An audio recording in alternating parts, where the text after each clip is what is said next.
I'm very happy to be joined by Sarah Moorhead. Start us off with an intro to you and your book, Sarah. So I am Sarah Moorhead, and as you can hear by my lovely accent, I am a Liverpolitan from Liverpool. I teach RE a few days a week, and I am a mum of two boys. I have a black lab called Seamus, and my book is called The Treatment, and it's actually out tomorrow. So I'm very excited. That is very exciting, isn't it? It's been a long road to getting this book out, hasn't it? It has, because my first book came out 2 weeks Ooh. before lockdown in 2020, and that didn't really go the way I'd hoped it would. Um, Especially with lockdown, one thing and another, and then my editor went off on maternity leave, and then the publisher I was with took a different direction in their publishing, so they didn't want to publish my next book. And then my agent decided to downsize, so she dropped me, and I was all the way back at the beginning again of being all the way at the bottom of the mountain. I think as an author, you're trying to get to the next plateau. You want to write a book, you want to finish your book, you want to get an agent, then you want to get a publisher, you want to get a good book deal, then you want to go on to your next one, you want to make some money, you want to get some awards maybe. And it doesn't always work out like that. So I think a lot of the time when people think you got a book deal, then you're sorted for life, but you're not really. But it's their loss in this Thank case. you. I really appreciate that. I think in a way, sometimes the bad things that happen to you turn out to be really good things because it's motivated me over lockdown then just to go write my own book and just do it my own way. And I wasn't under any pressure and I didn't have any editors, so I could write exactly what I wanted to. And I found it turned out really well. I was really happy with it. So the treatment's kind of something that I feel I own completely, and I wrote it in my own way. So it's a proper representation of who I am. And it's got your usual kind of asking a big question, hasn't it? Like what we've come to Yeah, expect from you. yeah. I like a big question, and I don't think you have to answer it for the reader. I think it's a good thing to be able to present readers with big ideas. I think they can handle it. I think they can handle complex books and complex ethical ideas, and particularly the morality of technology. They can, I like to look at the world and say, well, what if we could do this, and what if we could do that, and what would that mean for us as human beings, and what would be the right thing and the wrong thing to do in those contexts? So, Witness X was about if you could look into somebody's minds to see exactly what they saw during a crime, the witnesses or even the criminals, you could solve a crime but better, couldn't you? Because you'd know exactly what was going on. But is that the right thing to do? And how would it affect the person who was looking into their minds? And then with the treatment, it's really how do we treat prisoners? How should we respond to criminal activity? And should we punish offenders? Should we try and rehabilitate offenders? Is there a middle ground? Do some people, this idea that offenders are either mad, bad, or sad? Do we have to treat different type of offenders in a different way? Do you think you get some of that wanting to ask those big questions or delve into those things from your day job? Yeah, definitely. I think so. Obviously, I teach in secondary school, and I teach religious education and philosophy, and I've taught ethics at times as well. So I think a good teacher won't tell you what to think. They'll try and raise questions to help you how to think. And I think that's what I do in books as well. If I present sort of a scenario where it's morally ambiguous or the characters are struggling with something, then it's natural for the reader to ask themselves, well, what would I do in that situation? And what do I believe about this? And what do I think about the death penalty or whatever? And when I was teaching like years ago, we used to have a textbook called Dimensions of Christianity. So any kids who did the Catholic RE GCSE would know Sister Anne Burke and Dimensions of Christianity. And she we taught then about the different theories of punishment. So rehabilitation, retribution, should we punish them? Deterrence, should we make an example of one offender so that other offenders don't do it? Or should we keep the public safe by locking them away forever? These kind of questions. So yeah, it came directly from my teaching days. But it was also when I was thinking about, Maslow's hierarchy of needs. So you have, it's a diagram which Maslow was a psychologist. He was looking at how what people need and how you can't move up to the next level until you've got the first level. So the first level would be, say, for instance, food, shelter. The next level up would be safety. The next level up would be relationships. The next level up would be kind of getting a job and finding yourself. And the last, the highest level would be self-actualization. So not long ago, I was reading Colin Wilson. He writes quite a lot about serial killers and about crime. I think it was a plague of murder. I think it was, and he was talking about in the sort of late 19th century, we have a rise of sex crime, and it just started me thinking about Maslow's hierarchy of needs and about society as a whole. Because years and years ago, people would be stealing to eat, or they'd be like breaking into somewhere to sleep because they didn't have anywhere to sleep. And they have the rise of sex crime, and then in the 20th century, you have the rise of the serial killer, which for me is sort of makes me think of people trying to self-actualize, trying to become something, trying to show off who they are.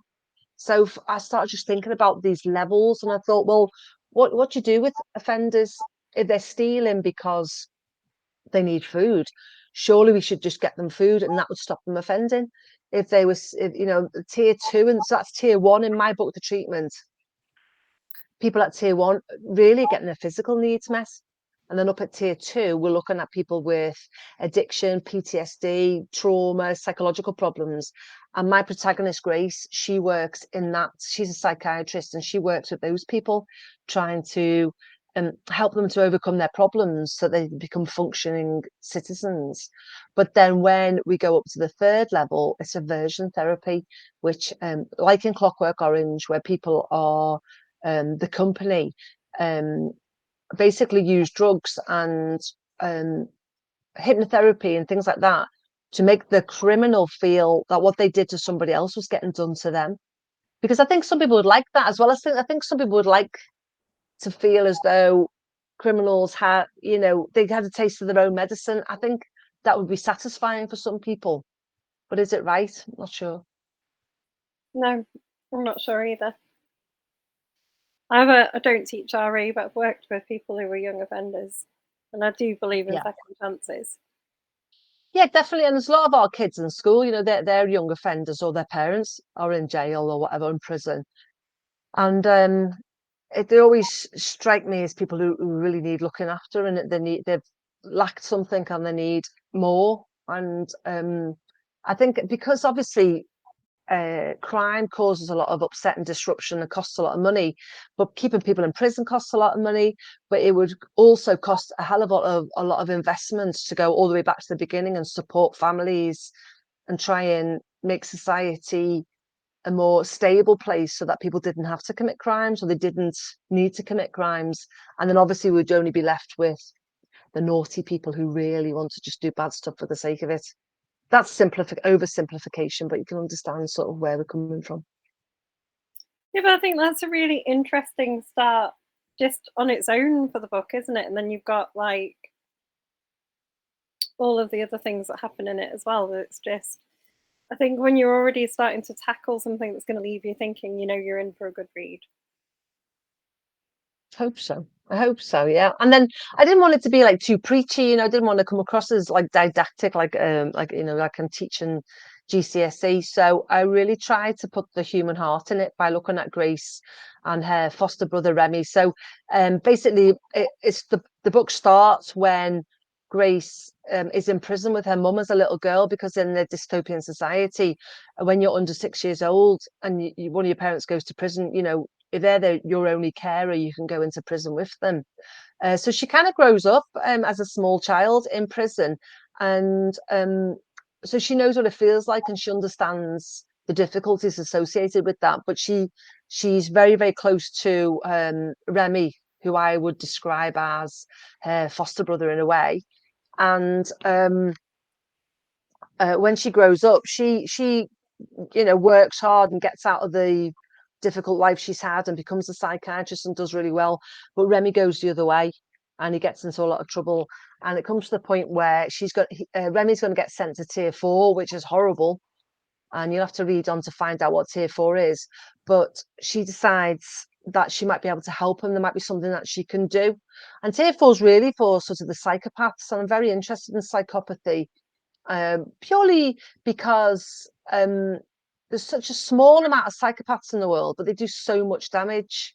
Like for instance, someone like Levi Belfield caused so much heartache and so much upset and so much disruption, and really treated people like objects.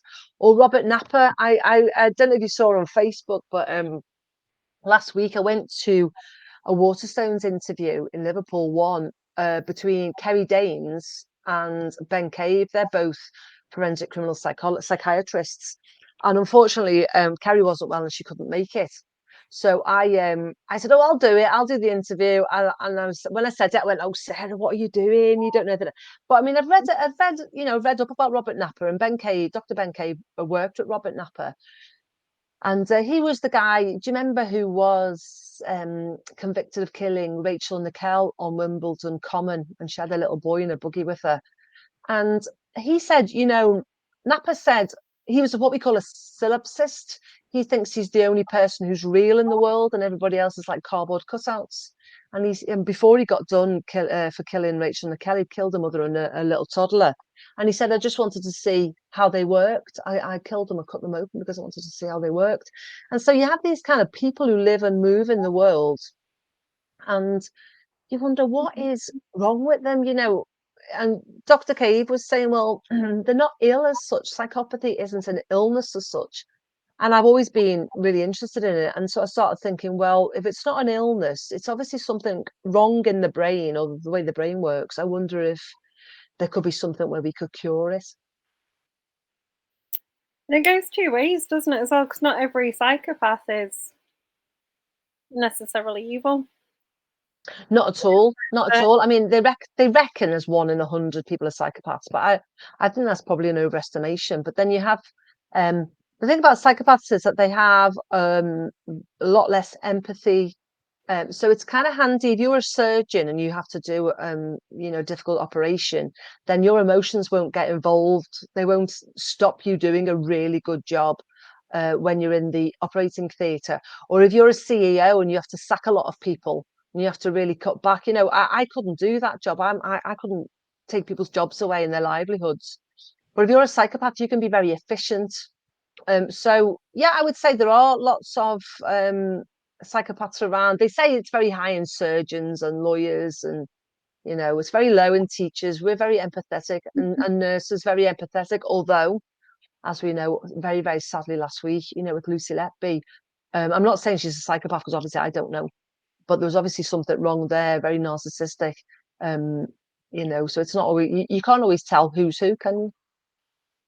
no, and that's the thing, isn't it? It's very hard to tell, sort of, just unless you actually catch someone like the man with Rachel Nickel, you're not going to know. Yeah. But then Ben Cave, just had this, I was fascinated interviewing him because he has to deal with these people day in and day out, and look into their mind. And it's terribly dark, isn't it? It's a very, very dark job to have to do and to live with. And I think part of my mindset is I'm an idealist, I love the idea that we could all work together to make a better world. And it's just childish in a way, but um I kind of thought, well, what if we could cure psychopaths? What if we could do that and make them better citizens? And what if we could, look after people who lacked and who needed us? So a lot of the books are about justice as well, really. Which we're going to come back to that. There's Sarah's said hello, and so is Tony Mills Hello. and Mills. Hello, everybody. Mills Hello. has said she loves the treatment. Oh, thank you, Mills. I love you. I've been following you for a while, and I think you are awesome. She is awesome. I She agree. is awesome. Mm. Totally. And very correct. It is really good. You were one of my very, very first readers, though, Kaz. You're very special. You're my cheerleader, very special girl, reading my book. I'm like your super fan. I can't do an unbiased interview. Sorry, I might as well just say that now. Because I just think your books are phenomenal. Oh, you're so kind, and everything you've done, getting us on the on here of it. Look, I've got my badge on today that you gave me, my UK crime. Getting us on there and supporting my work. Honestly, that's what authors need, because without people like yourself, we just wouldn't be anywhere, and nobody would get to hear about us. So I really appreciate it. Well, I think the more people who hear about your books, the better. So I went around who said they thought, oh, Tony said he thought he was your super fan. Oh, hi Tony. It just says Facebook user on mine. It doesn't say Tony. Hi Tony. It doesn't on mine, I've got it on mine as well, so I can see the All names. right. So I was looking off to the side, trying to work it out. Tony's also fabulous. He is. And tell me again, Tony, what's the name of your charity? Because the charity you go to, I've been telling people about it. The Man's Group. Is it Andy's Man's Group? It's really, really important Andy's that Man Club, I think, isn't it? yeah, that fellas get a chance to just meet with a bunch of lads and have a chat if they need it. I think it's a brilliant, brilliant charity, and I'll be um Tony flagged it up to me, and I'll be mentioning that when I can on podcasts and stuff soon, because I think that's so important. Yeah, it's good. He's a good champion of things like that, Tony. Andy's Man Club, yeah, Andy's Man Club. There you go. I knew he'd tell us the right answer. So you've got a bit about justice in Witness X as well, haven't you? I think that's a theme you're going to keep going back to. I think authors do, I think we obviously have things that are very important to us, and justice is one of those things for me. I mean, partly because I grew up in Liverpool, and there's been a lot of injustices here, not just about like sort of Hillsborough. It took us like 30 years to get to the truth of the matter. But back in the 80s, when I was a kid, those people who shall not be named, who like the colour blue, and I don't mean Everton, they were just going to let Liverpool wind down. They're going to take the money off us, take the jobs off us, and just let us wind down and die a death. And we didn't. We came back. We're very resilient. But also, I don't know, really, maybe it's the way it got brought up, but I can't stand to see people suffering. I hate it. I just hate it. And um, just the polarities in the world. I mean, it was terribly sad about that sub that went down, the five millionaires who got killed, and I'm really sorry for them because they're human beings. But at the same time, the boat went down with all those migrants on, loads of children, about 400 people, and it's we're all human beings, and death's terrible anyway. But when you've got no money, and when you live in a horrible situation, and when things are even more difficult for you, it's just tragic, isn't it? It's just really tragic. And I think even ever since I was little, I just hated bad things happening, even on the schoolyard or whatever. So I think those themes that theme's always going to be in my work, probably. What are you writing now? Is there going to be a third book? Yes, I am about 6 chapters in. I'm wrestling with the beginning of it, and all I can say is, and this is how I view it. Forgive me, but it's basically Frankenstein meets the Wizard of Oz. It's about four people who need something, and a doctor who thinks he can give it to them. Okay. I mean, I'll there's a say little about bit of that when Franken- I know myself. I'm kind of working through it. So when I know a bit more about it myself, I'll let you know. Isn't there a bit of Frankenstein and the Wizard of Oz anyway? With all the winged monkeys and things? Love it. I love all of it. I absolutely love the Wizard of Oz. I'm obsessed with it. And it's only recently, because when I started writing my new book, I realised that you know, I like to look at a person holistic view as body, heart, mind, and soul. And if you look at the Wizard of Oz, it's like body, heart, mind, and soul, isn't it? It's like, obviously the Scarecrow wants his mind improved, the Tin Man wants his heart improved, the Lion needs more courage, and uh, Dorothy needs a home, which I'd say is like a kind of spiritual, like, a soul sort of thing. So I kind of think, when I look into the Wizard of Oz, and I often say to myself, what is it that makes a story just last for so long, just to be so important for so long, and to be so loved for so long? And I think it's because it is so true and it resonates with people. So yeah, the Wizard of Oz is something that's I've always wanted to play around with a bit more, and I think this might be my chance. Nice. But with your own unique twist. obviously. I can only write a book that I can write, you know. I think we're kind of like a recipe. I suppose people are recipes for their books that they produce. So if my recipe was kind of like being brought up Irish Catholic in a really scientific house. So I love those two things. They go together for me. Or I can work them together. I kind of grew up in the 70s and 80s where, you know, women were treated not as good as they are now and children weren't really listened to. So that kind of goes into it. We used to read, me and my big brother used to read the murder casebook files once a week. You know, there was no sort of censorship on what you could read in my house. You know, the certain films we couldn't watch Brookside. When Brookside first came out, my mum banned it because Karen went on the pill and she's like, right, we're not watching that, right? So, but you could read whatever you wanted to. And my elder brother was then interested in forensic science and eventually became a forensic scientist. And so we had all sorts of murder books and, you know, like biology sorts of books about autopsies and God knows what. So, and then when he got a bit older, he used to come home and tell us about his autopsies that he went to. So I remember one time I might have been about sort of 17 or something, 16, sitting at home eating my fish and chips or my fish fingers and chips. And he came and he said, gosh, was, you know, this murder scene today, the man had been dead in his kitchen for 3 days and his dog was starving. So he was eating his leg. The dog was eating the man's leg. And he's just like, oh my God, it's like 3 foot high blood smears on the wall. So you kind of grow up with all these things mashed together. And I guess that makes me who I am as a writer. It does, and I hope, and maybe, because you're saying what makes the story last, but I think yours will last. I hope so.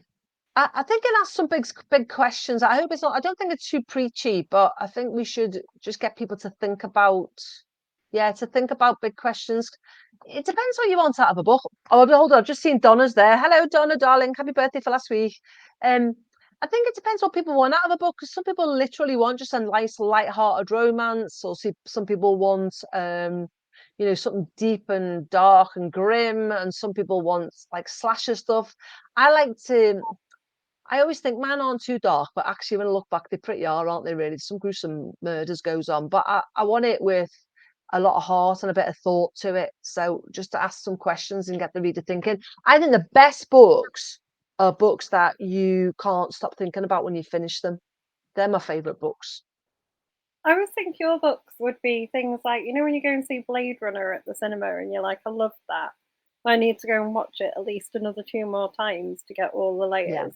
I would Yes, think your book layers. Yeah. would be a movie like that. You'd go and see them and Oh, you'd hope go, that's so. amazing. I need to watch it like another three times. Wouldn't that be so cool if they make my book into a film?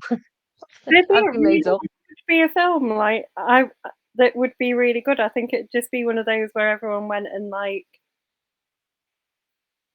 would come out and be like, "Have you seen that film? It's amazing." Like, I wouldn't even mind an ITV drama because I love a bit of an ITV drama. That'd be quite good. I think Witness X would be good as an ITV drama because you could have like different cases that they're working on, you know. I think the treatment would probably have to just be major motion picture. yeah. I can dream, Kaz. Well, you never know. These things get picked up, don't they? You just need the right person to be reading it. Yes, isn't that so true? You need like the right person to pick the book up. I'm just looking at Sarah Blackburn's got a question there about do you have an author? I'm not sure what that means, an author. So I call them "you shut up and take my money" authors. Do you know the ones that like you've just like you are Oh, for me? If it says okay. Sarah Moorhead on it, you're just gonna buy it. Like, who are they? Oh, oh, do you know who I? Oh my God, do you know who I love at the moment? Fiona Cummins. I I was really lucky as well to be able to interview her a couple of weeks ago. Well, just after Harrogate and Waterstones. She is just clever and interesting, and her writing's intelligent and it's twisty. And I read two of her. I don't tend to read on Kindle. I much prefer to have a physical book, but I read her book Into the Darkness on Kindle, and I absolutely loved it. And then I got the next one, which has just come out called All of Us Are Broken. And then I went to the library and got some of her original ones. So yeah, Sarah Blackburn, she is my auto-buy author at the moment. Absolutely. I have too many of them. which is why I Say never again. have any. I said I've got Oh, too right. Yeah. many. That's why Yes, I never have any. you buy a lot of books, young lady. You do buy a lot of books, young lady, don't you? I do, but you're one of mine. Oh, you're so kind. Thank you. Sarah also asked who you taught, like what author you'd been teaching. So I taught Stuart Turton, who, he's just brilliant. Stuart's brilliant. I mean, the story goes, if you don't know, that we had been following each other on Twitter for a long time, and I kind of recognised the name, but I didn't think anything of it. And he was the same with me. And then some random person said, um, "Tell us your memories of a small town nightclub." Now, I taught Stu, and he lived in this really small town outside Liverpool called Widnes. And there used to be a club called the Top of the Town, or we used to call it Toppers. And when we were young teachers, we'd go on a Friday night sometimes. So I just mentioned Top of the Town. I used to teach on Widnes. And Stu's language is piratical. I won't repeat exactly what he said, but he said, "Off, are you Miss Moorhead?" And I said, "Yes, I bloody well am." And he said, "You used to teach me." And then we just had this brilliant conversation on Twitter about the fact that that I used to teach him, and he'd always wanted to say thank you for raising big questions in his mind. So he came up, Joe. There was like a little break between lockdowns. So he came up and we went for lunch, and he brought me a copy of The Seven Deaths of Evelyn Hardcastle. And he said, nobody ever asked him his opinion in school, and nobody ever raised questions and let him play with those questions. He honestly super, super bright. And I think nobody really just sort of respected his intellect. And I used to say to him, he's very quiet in school, and I used to say to him, "Stuart, give me an answer to this, because I know because I know you're clever." And I used to put pressure on him, to sort of come up with something, and he came up with brilliant things.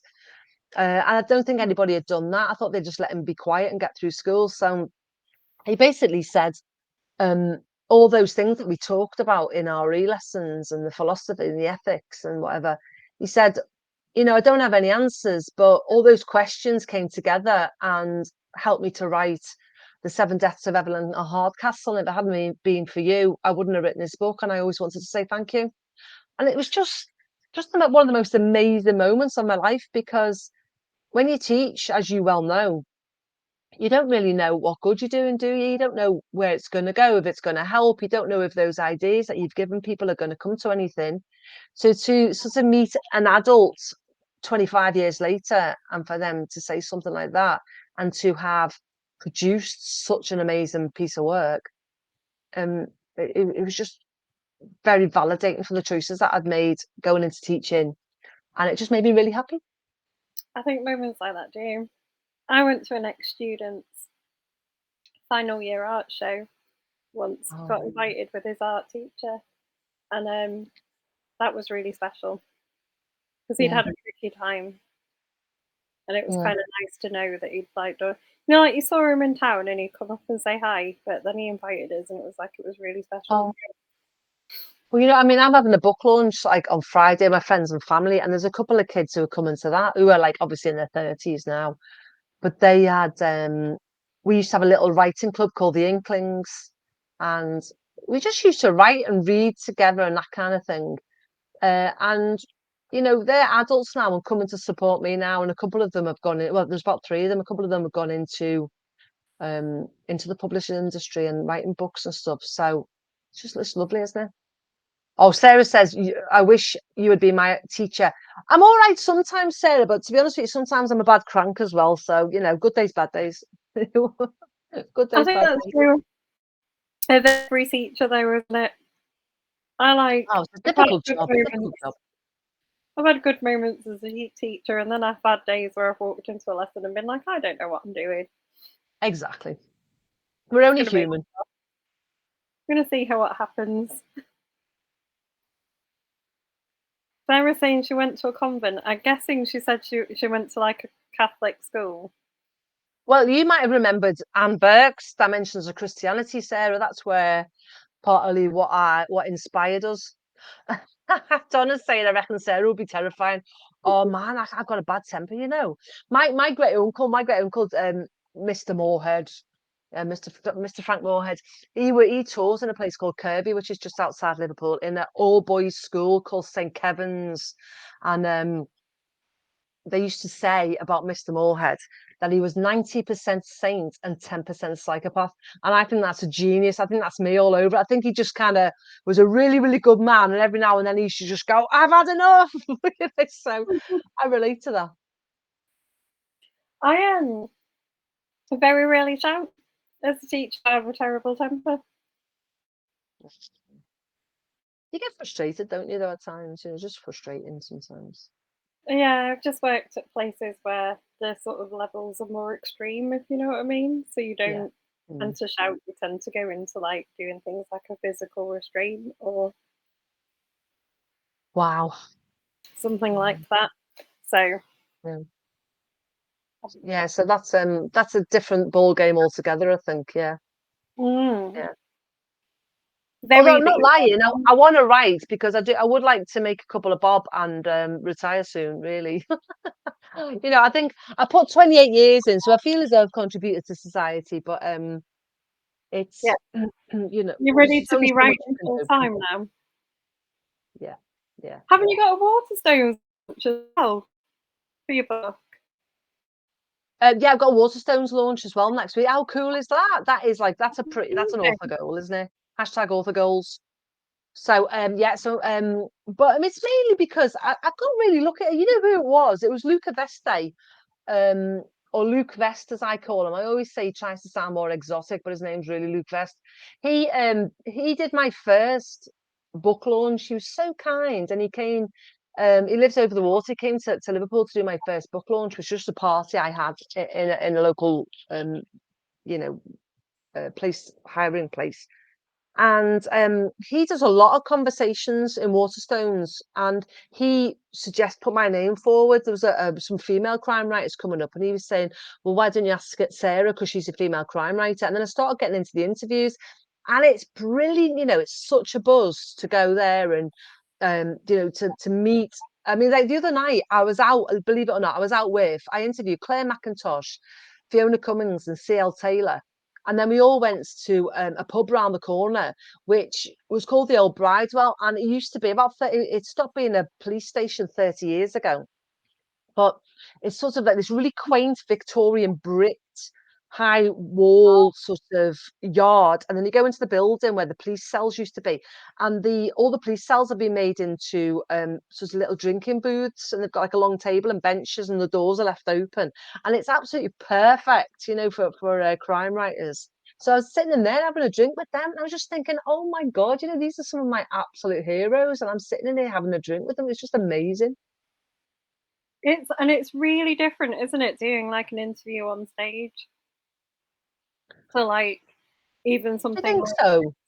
I think so. I've done a couple for Waterstones in Okay. Huddersfield, and it's even if it's someone you know. So I interviewed Mike Craven for them just before Harrogate. It feels really different when it's on stage. Well, yeah, I mean, because you can see the audience, you get the feedback from the audience, don't you? That's good crack.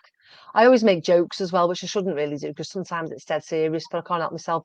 But you know what? Can I confession time? Good Catholic here, Sarah. Um, um, I've just picked up my very first Mike Craven book today, The Botanist, and oh my gosh, I am loving it already. I think he might become one of my autobiography authors. You have to read the whole series in order, though. Really, Mike's, I think. That's just your organized mind, Caroline. That's just your organized mind. Mine doesn't really work like that. Do you not? Oh, I love to read a series in order. It really annoys me if I have to read them out of order.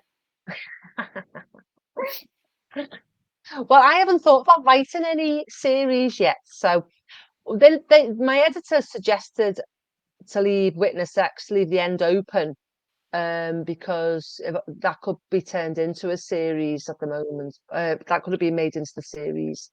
And maybe it will one day. What's interesting about the Witness X is that they reverted the rights. I asked for the rights back and they gave it to me. So I own that book again now. So that's going to come out in ebook in um, March, on my husband's birthday, actually March the 14th.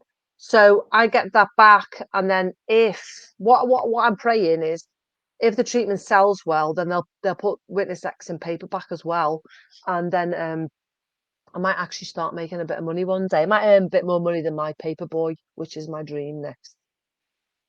Well, we'll do our best to help you get the Yes, treatment and Witness X selling well. yes, girl. Thank you so much. Because if anybody can, you can. Because you are pretty bloody awesome. The UK Crime Book Club is amazing. But Canelo is a really good publisher as well. I think they're good at getting books out there and Do you know well, what? I have been amazed by them. Amazed. They have done so much for me already. Um, I mean, I was with Orion before, and it was just really depressing. They just didn't.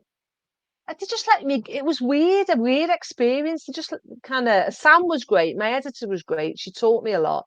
They just didn't do anything with it at all. And already, I mean, I'm on Radio Merseyside on Friday. I've been in a bookseller twice. I've got all sorts of podcasts and interviews, and they're just really dynamic and really positive. And I feel like one of the team, as opposed to just somebody with like somebody that's producing something for them. I feel like I can email them and ask them questions. They're very human and very approachable, and it's been an absolute eye opener. And I mean, the only downside, in a way, is that you don't get an advance with Canelo. But I don't think that's a problem because you get more royalties and just the way you feel about working as a team. Um, it was absolute eye opener, really, really brilliant. we were having a chat with Ian, the managing director of Canelo at Yes. Harrogate, and both me and Sam were saying to him, and this is true, that they're genuinely one of our favourite publishers because they don't bring out bad books. Do you know what I mean? Every book they seem to bring out is really good. So you But almost also know that that if you buy they a take Canelo book, it's going to risks. be good. The bigger publishers. I don't think they take any risks. They want the same, and they don't give anybody else a chance. Whereas Canelo, they would just give people who are a little bit different a chance. And I think part of my difficulty with Witness X was it was just a little bit different, and they couldn't necessarily fit it into a box, and therefore, they didn't know what to do with me. They didn't know what to do with me, and I think Canelo do. Yeah, I absolutely love Canelo, Donna. They're just wonderful. But here's Tony's saying Witness X would make a great TV series. Come on, Tony, wouldn't it? Come on, it keep your will. fingers crossed for me. But here's the thing: people might not know what box to put your book in, but that might be because it doesn't need to be in a box.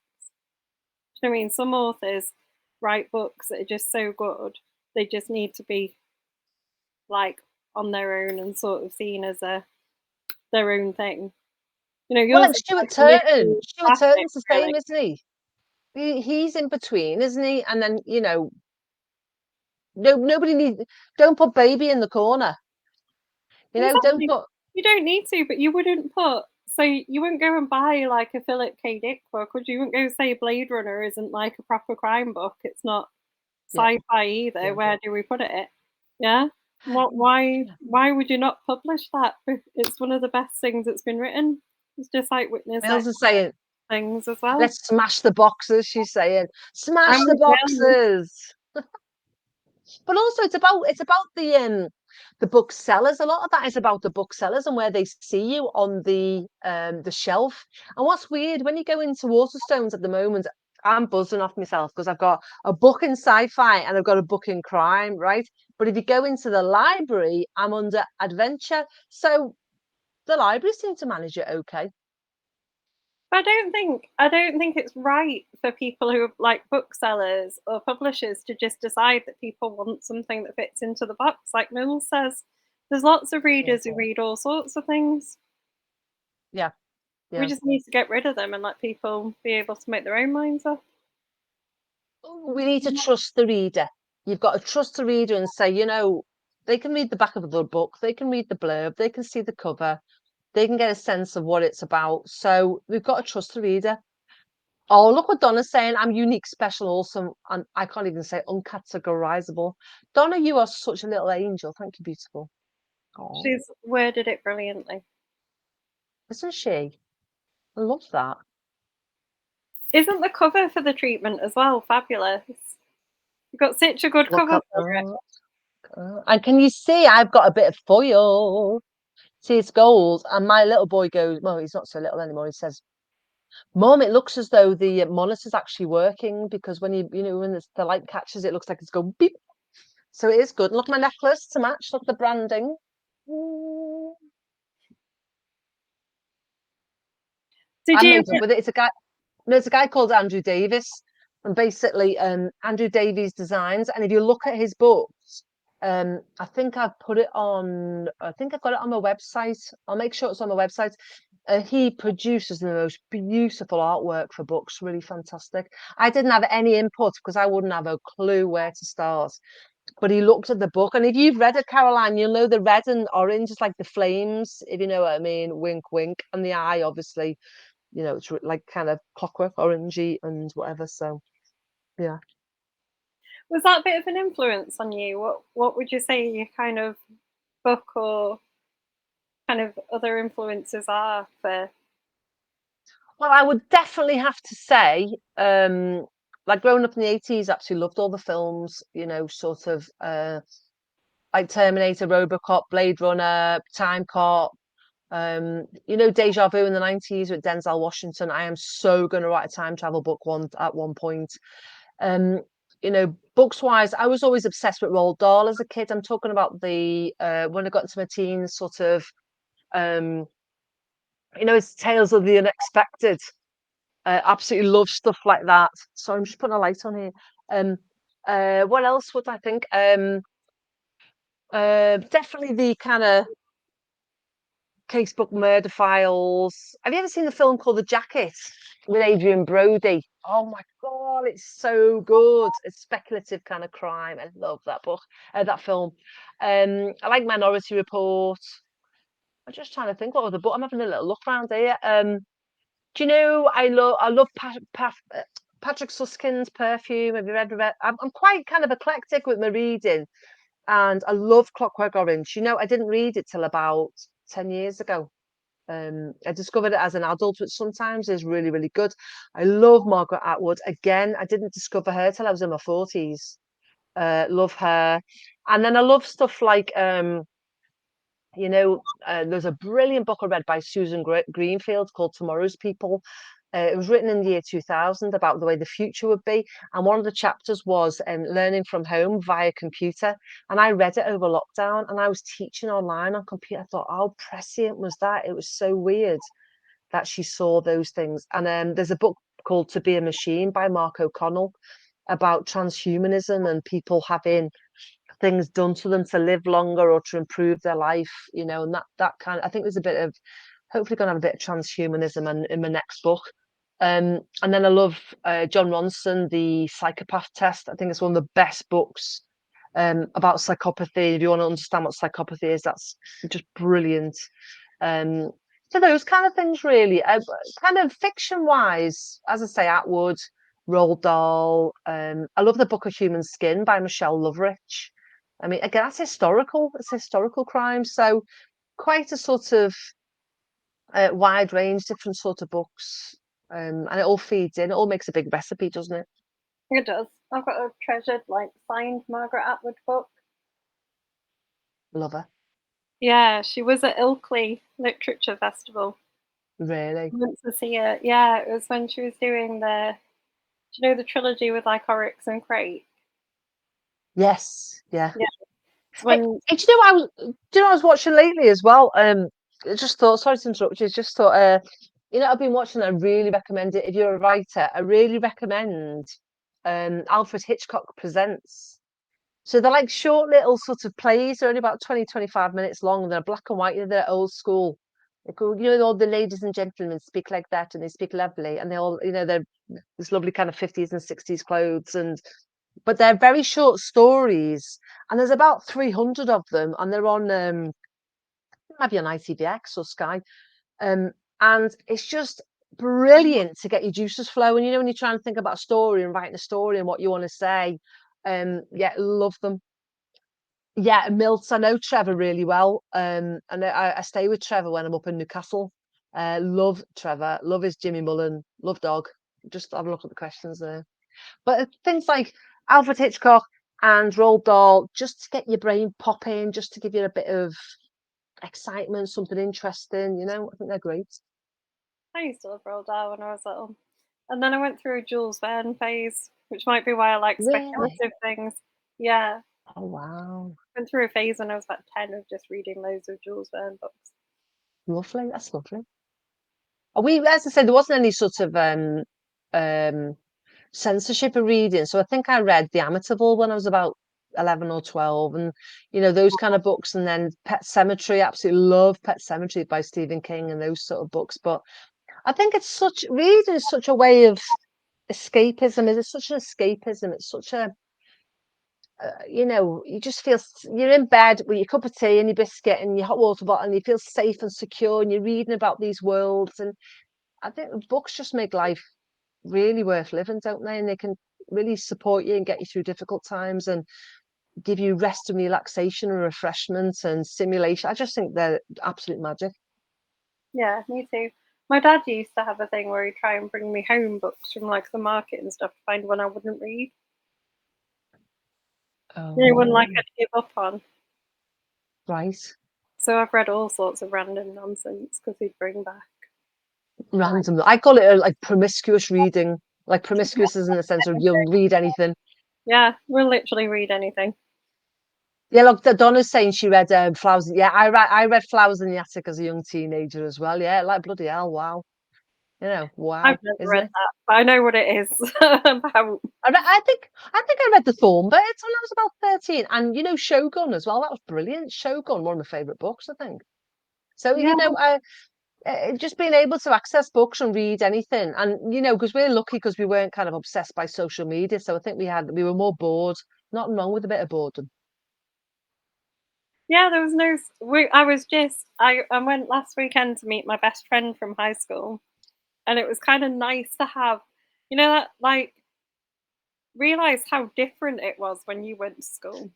Yeah, yeah, It's kind of the experience now, and yeah, just it's nice to go back and have a recollection sometimes. yeah. Um, yeah, and she's brilliant as a person. Oh, what's her first name? Jane. Oh, Jane and Kaz. That's so cute. It's lovely to have a friend, isn't it? It's so nice to have a friend.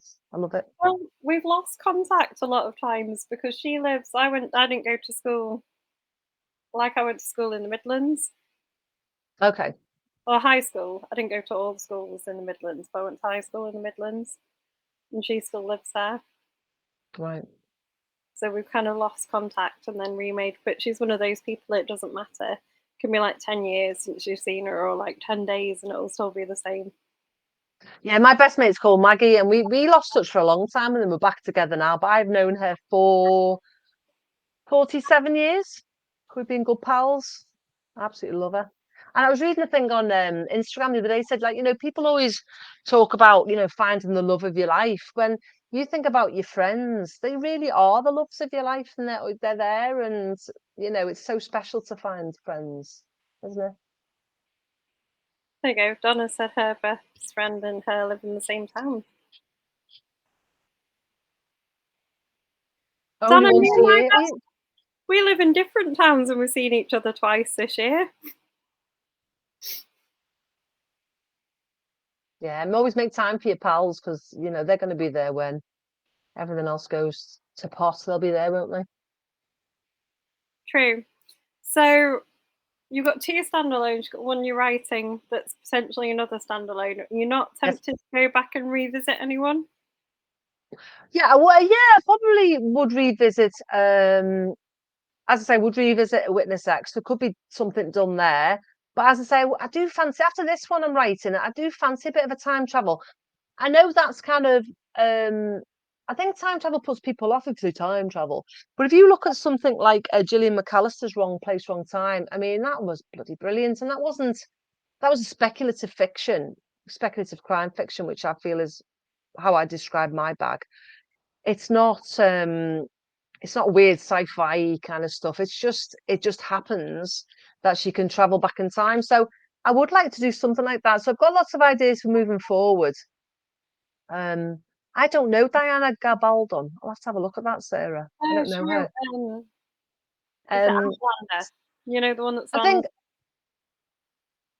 on what one? like Amazon. Not seen Outlander? No, no. That's she wrote that. Worth a look. Right, Well, okay. I don't know if it's So worth it, but it's yeah, very it is time travel-y. yeah, I do like a bit of that. Do you not think speculative crime is kind of growing a bit as a genre now? I hope so. It'll be good for me, won't it? Because I think it'll probably sell more. I'm just thinking there's like Joe Callahan who's been on Love she was on her. like The New Blood. Um Mhm. there's been a few I interviewed a few people last year who could kind of come under the speculative crime Do banner. you know? Yeah, yeah, I do actually, and I think part of it is possibly. Uh, I know a lot of people love procedurals, but maybe people want just something a bit more different, a little bit fresher, something new. Um, just a fresh take on the crime. So the crime story. So yeah, I wonder if it is. Yeah, I think you might be right there. I wonder if we've had a dip as well, you know, like we've collectively all suffered through lockdown Yeah. and Mm, we've had that kind of depressing sort of dip of things. And that was quite sort of science heavy, wasn't it? You know, in how yeah, things were reported and stuff. I wonder if that yeah. also makes people want to look to like a different future. I think there is that, and I think also we want to escape the present. You know, it's not very easy at the moment, is it? Cost of living crisis, and climate change, and the way, especially up north, the way the kind of we struggle up north, and I think people in the government don't really understand what we go through. And the kids are suffering after lockdown with their mental health a lot. So, yeah, I think maybe people want to escape a little bit more. Um, oh, so Mills is asking what speculative crime fiction. It's not an idiot question. As I would tell my class, Mills, there are no stupid questions. It's not necessarily near crime, near future. What it means is like a crime story, but it's got a what if element. So Witness X is a crime story, but the what if element is what if we could see into the minds of the witnesses, and the treatment is a crime story, but what if we could try and cure psychopathy? So that's really what a speculate. We're speculating on what would it be like if we could do this, that, or that. Does that make sense, Mills? And then sometimes they can be kind of near future because that helps you to play with the Yep. what if a bit more. But they don't have Yeah, to because be.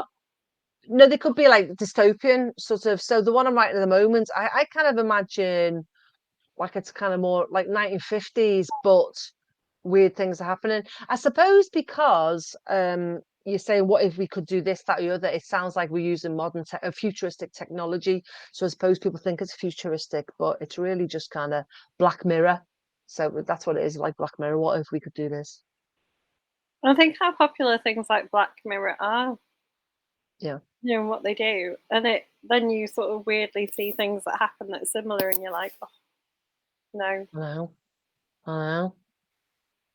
Yeah, terrible. I think you're right, Cash. There's something in it, isn't there? There's obviously some need in society that why these things are starting to become so sort of people are becoming interested in them, and a lot of it is that crime fiction itself is often a commentary on society and how people are behaving and what we're doing. So I wonder if um that's what it is. We're looking at society. I think we look at it a lot more now. We can, because of social media, we can see what's going on a lot more and see behind the news headlines, and then think about um how we live our lives. So I wonder if you're right there. Yeah. I was Hmm. just thinking if you think back to like Golden Age and like even kind of other we go back to like Philip K. Dick who you get compared to a Yeah. lot. Things like Man in a High Castle are kind of questioning things that happened What if? in the war, aren't they? The What what if the Germans won? Yeah, the Nazis yeah, won. Yeah. but that kind of came out of like a really horrible Yeah. situation everyone had lived through. I was just Yeah. wondering if it's like a similar thing. You know, we've lived through this horrible situation. Maybe people want Yeah. to escape a bit more. So, like, more escapist kind of books are the Yep. ones that are drawing Yes. people I in. think so. I think so.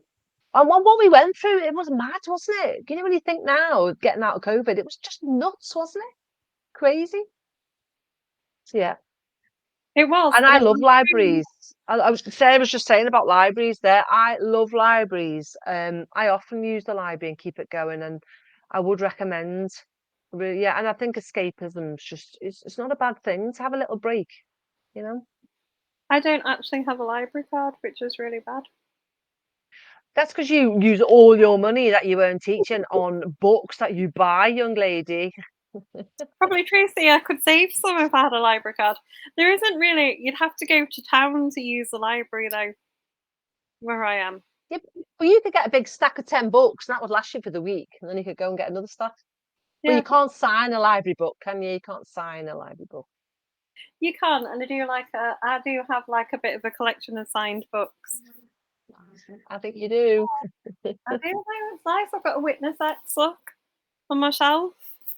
Oh, thank you. Well, you'll be getting one of these soon. I'm going to be sending one of these to you soon. Ooh, look at that, beautiful. Do you know what's interesting about this book? I asked them to do this in the back. Can you see the credits? Oh yeah, So I asked them, I said, you know, the way TV programs have got credits, I said, I think we should have credits in the back of the book because, you know, like Andrew Davis, who's a genius, he wouldn't have got any mention. Nobody would know he designed my book. And it's got my editor, copy editors, everybody else, publicity, marketing. I think more books should have that so you can see what people I do. have seen that in books, but it is rare, isn't it? Mm, There are some books mm, that do it, but yeah, you're right. More books should have yeah. it. And I'm excited to reread The Treatment because it's been a long time since I've read it. It's been a long time coming, hasn't it? Although another thing about Canelo is it's a lot faster. Someone was asking in the questions, are they good for indie authors? I don't know is the answer to that. They're an independent publisher. They're not one of the big people. Um, but they're a lot faster. That's another thing I could say. Canelo, they get those books out a lot faster. They want another book by next August for me, Kaz, which I know would make you happy, but I don't think I can manage it. But I'm going to do my best. It would make me very happy. It's been a long time since I've read something by you. I know it's been too long, hasn't it? It's too long. Yeah, definitely. You need to more writing. Well, I'm back at school next week, so that means I get up at 5 in the morning again and do an hour and a half before school. So when I get into a routine, it'll probably be a bit better. August it is. See, Mills is after another one in August. You'll be back at school though, then you'll be too tired to write anymore. Well, I mean, I'm always tired sort of at 8:30, 9 o'clock anyway in the evenings. But if I get up at 5 in the morning, I'm just, you know, oh, I think Sarah's going. See you later, Sarah. I think she's going. Well, we have a Um, minute left, to be fair. oh, well, we finished, are we? Yeah, we've got 1 minute left. Oh no! Oh no! Well, listen, come and find me. Contact me on Facebook. Have a look at my website, sarahmoorhead.com. I've been doing it up a bit, and then we'll have another chat soon. And show off The Treatment again so people know what to go and order. Go and order the treatment. Sarah Moorhead, look at that. Moves like a freight train. And Sarah's books are always my book of the year, so definitely go and Well, buy it. thank you. Really appreciate that. It's I true. know, Donna say let's keep chat. I could chat all night, but you know what I'm going to do now? I'm going to get a Mackey's. That's what I'm going to do. Go and get a Mackey's and go to bed early. There you go. Sounds like a good evening. Great evening. Thanks so much, everyone, for coming along. Well, thanks to you for coming. There you go.